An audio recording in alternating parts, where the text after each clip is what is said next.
Hello everyone, मैं हूं भावेन और आप देख रहे हैं फ्लो माइंड। आज हम बात करने वाले हैं top 10 most powerful super villains of Marvel comics. पर उससे पहले इंट्रो कर लेते हैं। नंबर 10वें नंबर पर है अपोक्लिप्स।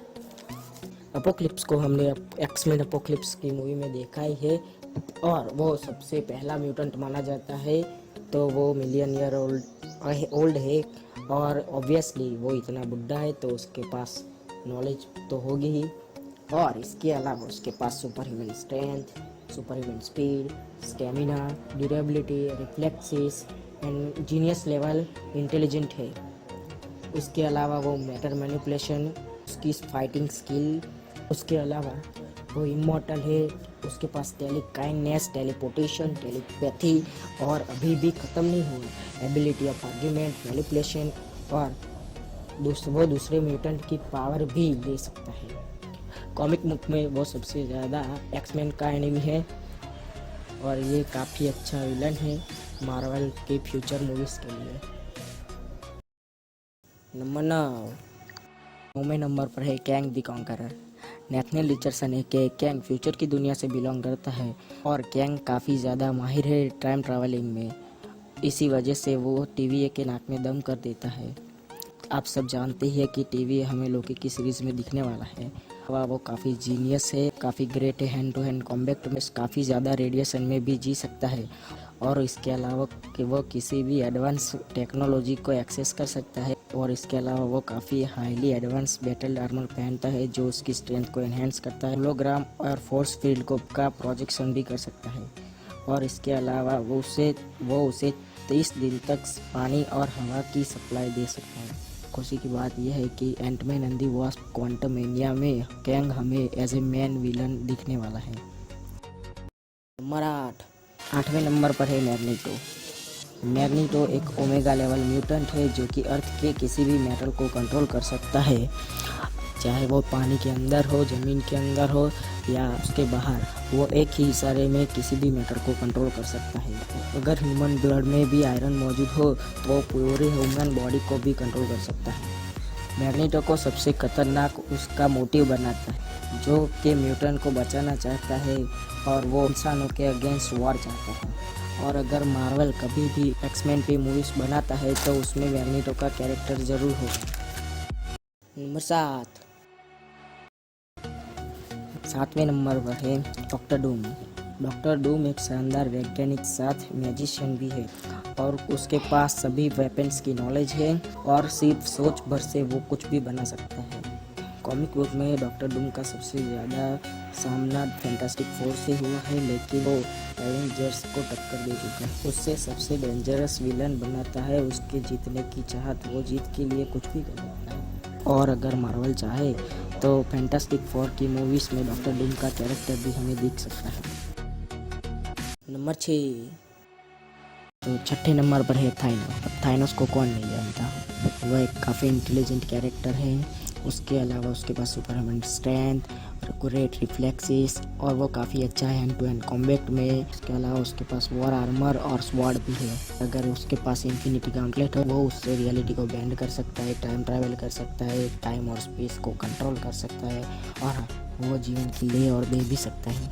और अगर आप सुपर हीरो के फैन हैं तो आपने अगर इन्फिनिटी वॉर और एवेंजर एंड गेम देखी है तो आप थानोस के बारे में काफ़ी कुछ ज़्यादा जानते होंगे। तो चलिए बिना टाइम वेस्ट किए अगले नंबर पर चलते हैं। नंबर 5वें नंबर पर है मैफिस्टो। मैफिस्टो मार्वल का डेविल है और वह हेल में रहता है। वो अपना पूरा समय सिर्फ बुराई और डिस्ट्रक्शन लगाता है। मैफिस्टो एक डीमन की आर्मी को कंट्रोल करता है जो किसी भी पल अर्थ को मिटा सकता है। मैफिस्टो इमॉर्टल है और उसके पास super human strength, super human speed और वो शेप शिफ्ट भी कर सकता है।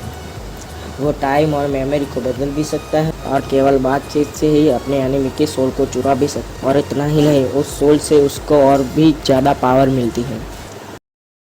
नंबर 4, चौथे नंबर पर है डोरमामू। डोरमामू ब्लैक आइलैंड का रोलर है और हमने उसे डॉक्टर स्ट्रेंज की मूवी में देखा है।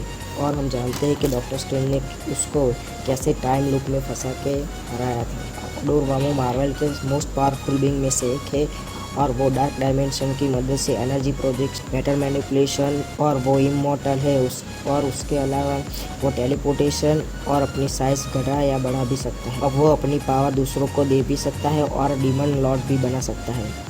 डोरमामू डार्क डायमेंशन की मदद से कहीं भी रूल करता है और दूसरे ही पल वहाँ पे टाइम और स्पेस का अस्तित्व नहीं रहता। इसी वजह से डोरमामू का स्पेल फॉरएवर और अनब्रेकेबल है। नंबर 3 पर है गैलेक्टस। गैलेक्टस बहुत ही ज़्यादा पावरफुल सुपर विलन है जो प्लेनेट की तलाश में घूमता है ताकि वो खा सके। वो ऐसा इसलिए करता है कि वो ऐसा नहीं करेगा तो वो मर सकता है। गैलेक्टस खुद प्लेनेट ढूंढने के बजाय औरों को पावर देता है ताकि वो उसके लिए सही जगह चुने और वो भी काफ़ी पावरफुल होते हैं।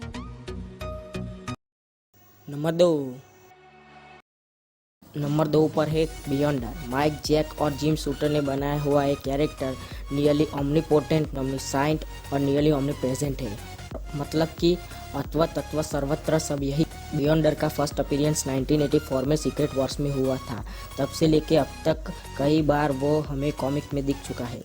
उसकी फर्स्ट अपीयरेंस में ही उसने सभी सुपर विलन्स और सुपर हीरोज के बैटल रॉयल में लड़ने के लिए मजबूर कर दिया था।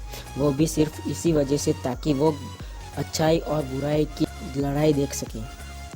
तब से उसकी पावर कम हो गई है पर वो मायने नहीं रखता। अभी भी वो गैलेक्टस को हरा सकता है और वो गैलेक्सी को मिटा और बना भी सकता है। नंबर 1 पर है Phoenix force. Phoenix force Marvel के सबसे ताकतवर शक्तियों में से एक है। हमने फिनिक्स फोर्स को एक्समैन की मूवीज में देखा है। फिनिक्स फोर्स इमॉर्टल है और वो सेंटर पॉइंट है सभी फिसोनिक एनर्जी का, जो थी, है और रहेगी। कॉमिक बुक में जीन ग्रे के अलावा और भी कई कैरेक्टर उसे पोजेस कर चुके हैं। नेमोर और एमा स्टोन उसमें शामिल है। फिनिक्स फोर्स अपने होस्ट को गैलेक्सी को बदलने तक की पावर देता है। जब कॉमिक में जीन ग्रे को फिनिक्स फोर्स मिलता है तब वो प्लेनेट वाइड डिस्ट्रक्शन करती है। फिनिक्स फोर्स बाकी सुपर विलन्स के जितना या उससे ज़्यादा पावरफुल है। क्या आप मेरी बात से एग्री करते हैं? अगर आपको लगता है कि और भी ज़्यादा पावरफुल विलन्स है तो आप मुझे कमेंट करके ज़रूर बताएं। अगर आपको ये वीडियो ज़रा भी पसंद आई हो तो लाइक कीजिए, अपने दोस्तों से शेयर। और आप मुझे कोई भी टॉपिक सजेस्ट करना चाहते हैं तो मेरी इंस्टा की लिंक आपको नीचे ही डिस्क्रिप्शन में मिल जाएगी। और ऐसे ही मार्वल, डीसी और मूवीज़ और टीवी शोज़ के बारे में जानने के लिए सब्सक्राइब कीजिए मेरी चैनल को। तो मिलते हैं अगले वीडियो में।